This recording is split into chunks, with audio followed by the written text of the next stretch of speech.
one. Hey guys, it's me again. Yes, it's this time for Mr. Schmidt's great videos. Hey! All right, I just thought I'd make that a little bit more dramatic. You may be bored and, just about ready to die. I hope not. All right, so hey, here is tonight's homework. Tonight's homework is to read pages 459 to 461. Do the questions, numbers 26 through 30. Work on your thesis and introduction. And there was a question about this. No, we're not going to be doing the progressive error anymore. No, we're doing chapter 19 now.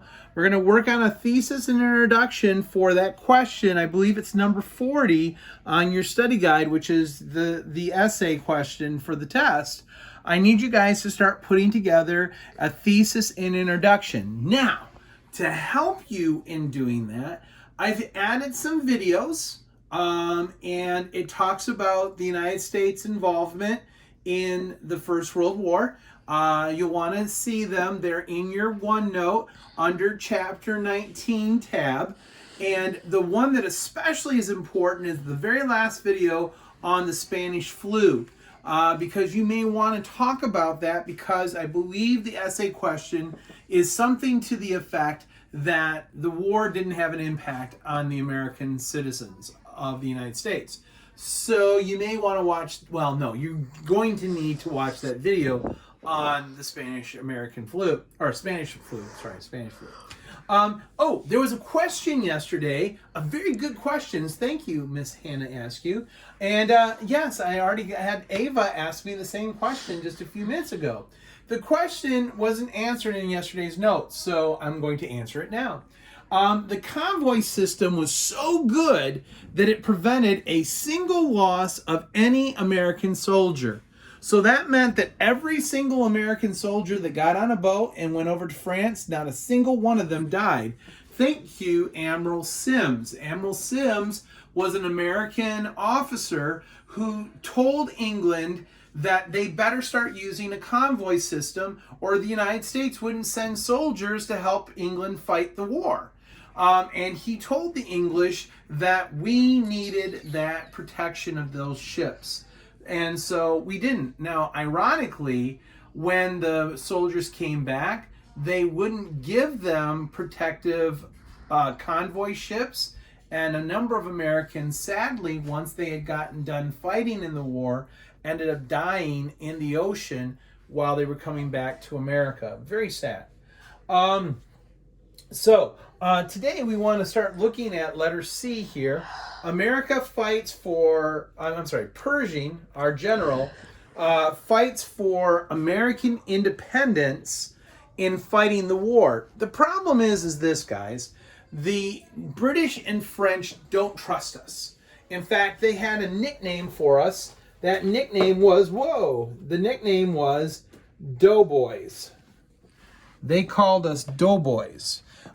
They really didn't think the United States would be able to do really well in this war. And they were so afraid that if they gave us our own section of the fighting, the Germans would just push right on through us and their whole lines would collapse. So what they wanted to do was they wanted to take all of our soldiers and put them with the British troops and put them with the French troops and put them with more British troops and more French troops, but not allow us to fight all together because we were just that bad. So there's going to be a lot of back and forth discussion. Now, the threat to Paris ends the discussion. The threat to Paris ends the discussion. So once Paris was threatened by the Germans as they were getting closer and closer to Paris, that ends the discussions.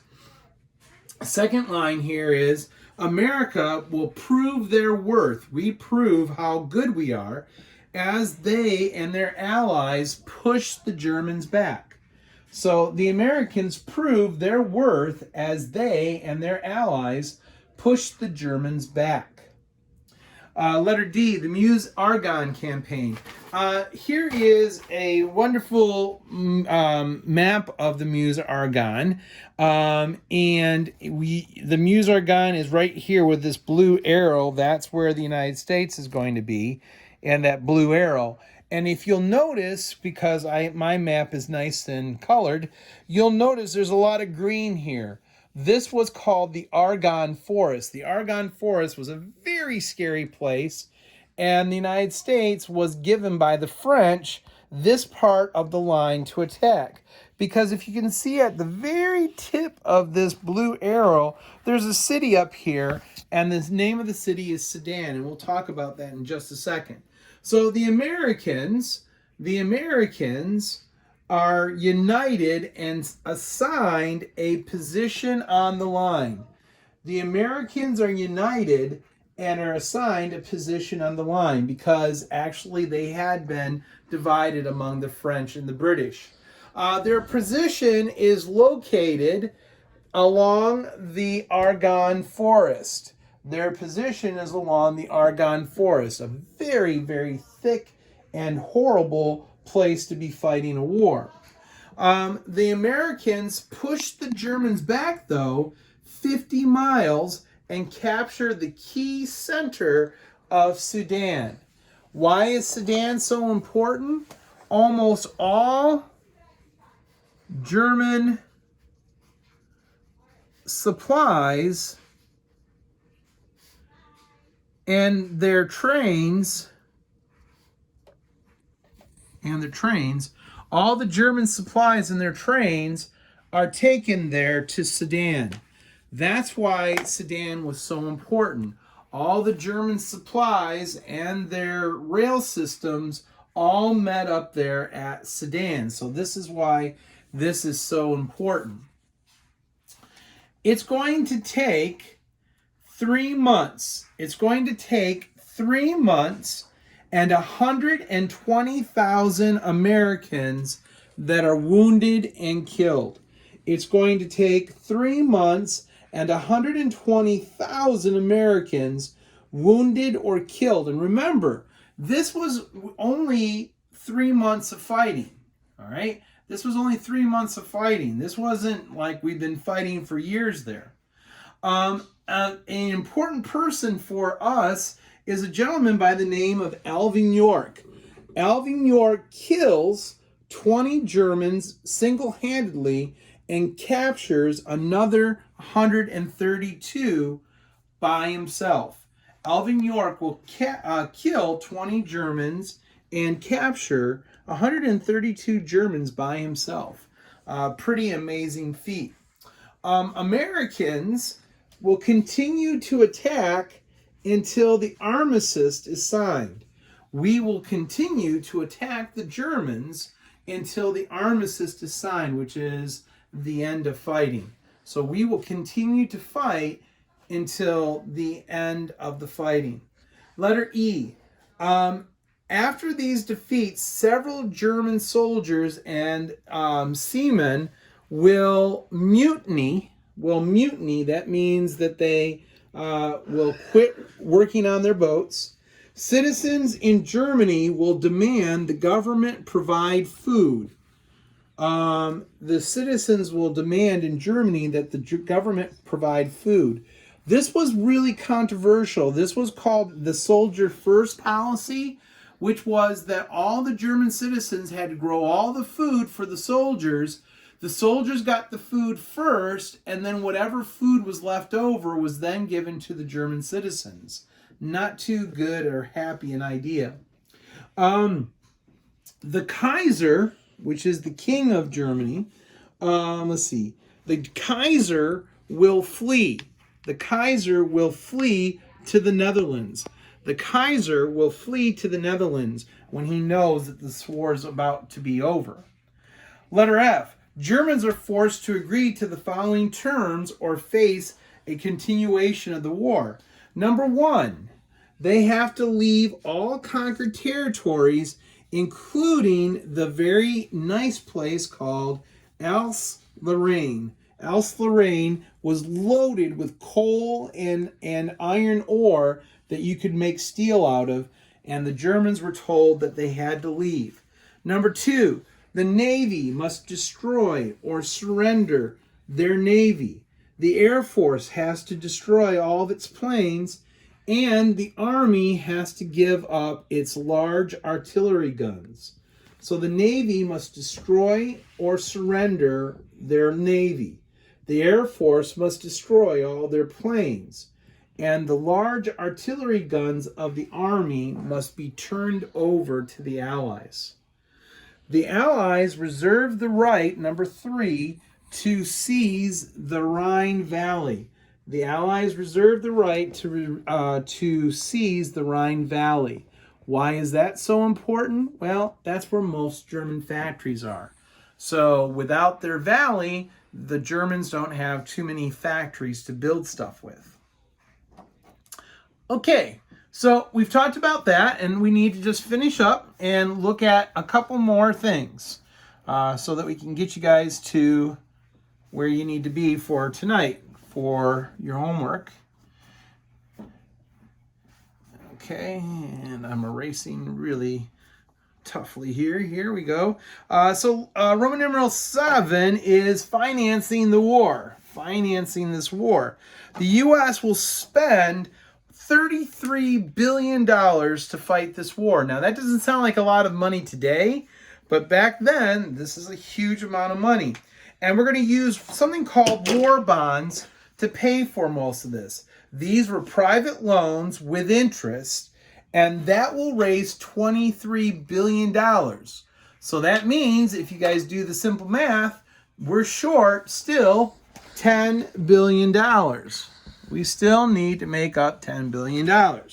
So how are we going to do that? Well, here we go. The government, Mr. Wilson and the government will pressure citizens to buy more bonds. Buy the bonds.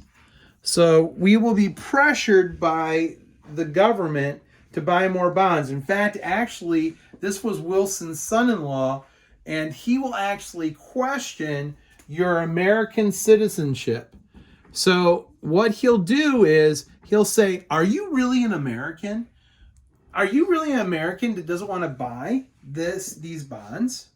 So yes, that wasn't too nice. New businesses and higher income taxes. Okay, so here's the problem. We still have this $10 billion. So how is Mr. Wilson going to make up this? He's going to tax. Of course he is. He's going to raise taxes. So we have the first ever business tax. We have the first ever business tax. So we didn't have a business tax until now. He also will have income taxes that affect more people and take more of their money. They're doubled. So he doubles income taxes. Not too nice. The taxes and that he's done on businesses and on the income, though, only get us to $9 billion. So he still needs more money. So, of course, what does he do? More taxes. Now he has a new consumption tax. A new consumption tax. What's the consumption tax on? The two most popular things people are doing right now. Going to the movie theaters and smoking tobacco. So now he's going to put taxes on movie theater tickets and also on cigarettes. That still wasn't enough. So now he has new luxury taxes. New luxury taxes. These are new luxury taxes, and these are put on any jewelry. So like, for instance, if you bought your fiancé a wedding ring, there's going to be a tax now to pay for the war on that. Furs and any boats that you might buy all have new taxes on them. By the way, Roman numeral 8, a number of government agencies are created to regulate industry. By the way, this is socialism, right? This is where the socialist government starts taking over private business. So the Rail Administration is one of these. This is led by another one of Wilson's son-in-law's a guy by the name of McAdoo. He is the Secretary of the Treasury. He will limit he limits rates on transportation and establishes a minimum wage now. Passenger trains are going to be seized for the military. Passenger trains are going to be seized for the military. The War Industry Board, letter B, is created to regulate all war industries. They set prices for goods. They told manufacturers what they could produce, in what quantity they could produce them, and they could tell them exactly who they could sell them to. Many business leaders oppose these until, of course, they start seeing all the profits that they're going to make from these new business deals. So they only kept their mouths quiet because, of course, they made all kinds of money. All right, so that covers our notes for the day. Don't forget to do the homework, and hopefully that first thing helped you out on question number 25 about the convoy system. All right, guys, have a good day. See ya.